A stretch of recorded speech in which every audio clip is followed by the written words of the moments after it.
Welcome aboard the Thanet District Council hovercraft for a trip back to the future.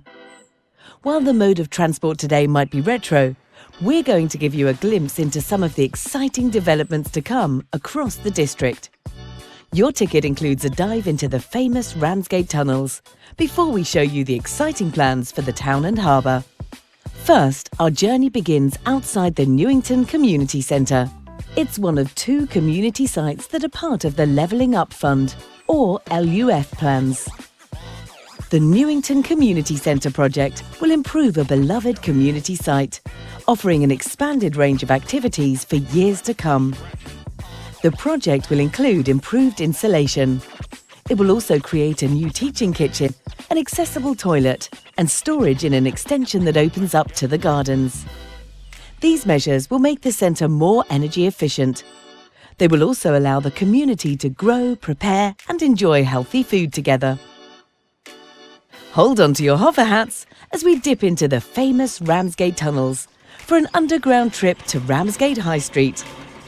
We're using artistic licence here, as this tunnel we're using to get to the High Street doesn't actually exist.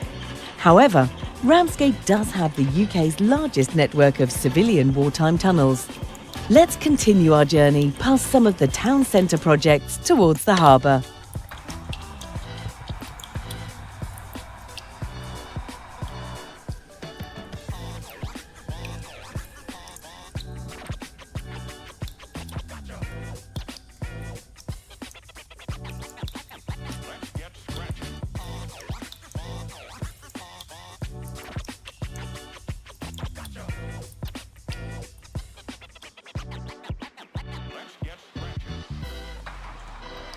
We resurface here where the High Street meets Church Hill to travel past the first of our exciting developments in the town.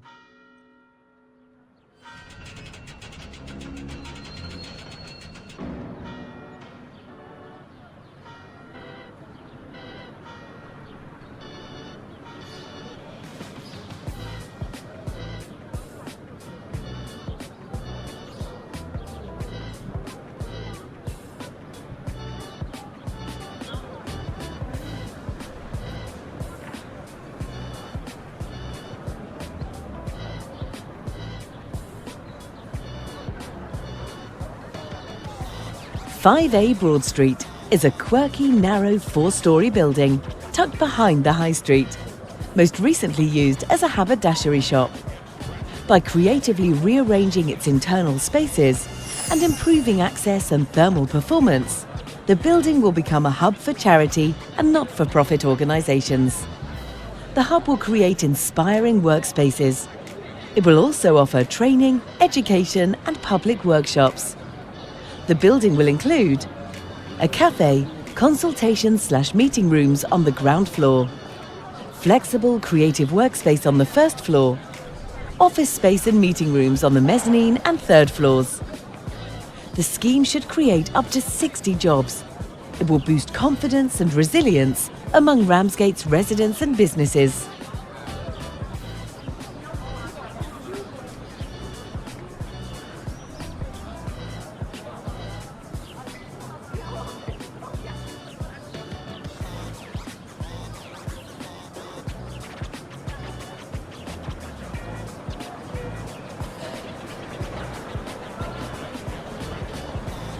As many visitors come to Ramsgate to visit the Royal Harbour, there's been a focus on improving pedestrian connection to the town centre. The Harbour Placemaking Scheme aims to improve pedestrian access from the Royal Harbour into Harbour Street and then the High Street. The dominance of the road will be reduced, crossing points and lines of sight will be improved.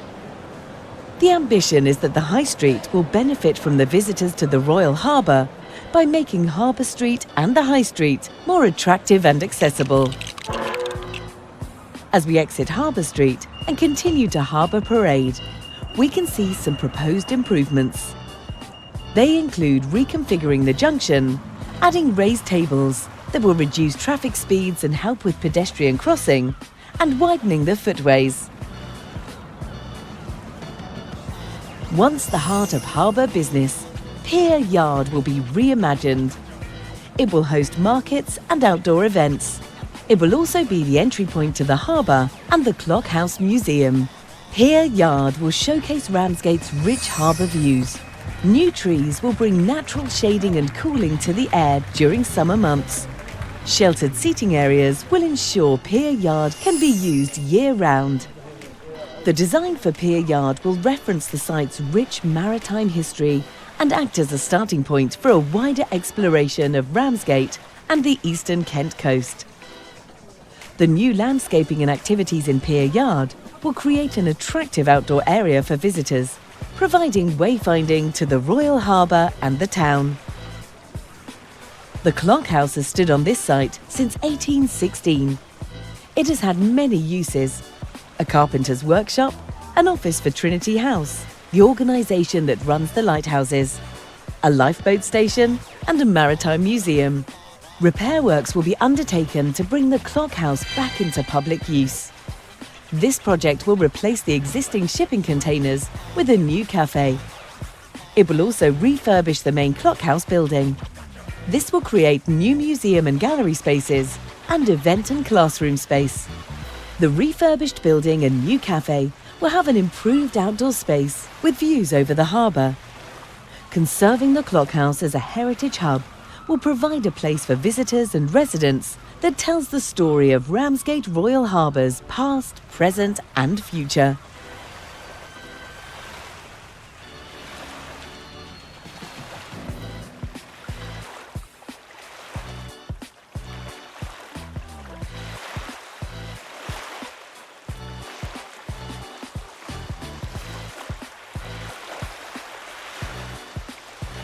Now we're heading over to the Green Campus site.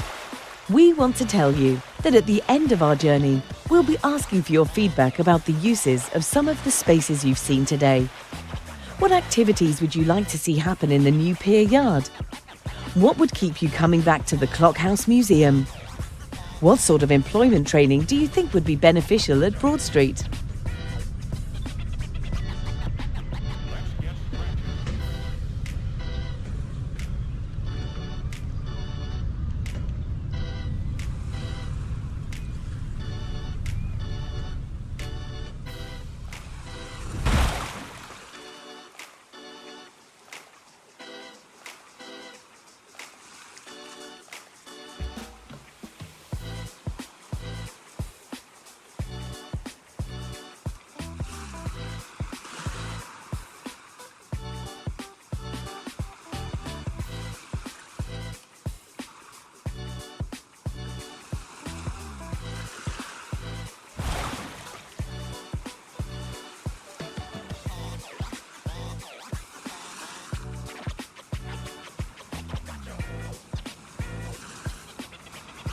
The Port of Ramsgate is an important asset, and plans for its future will see its use maximised for maritime operations.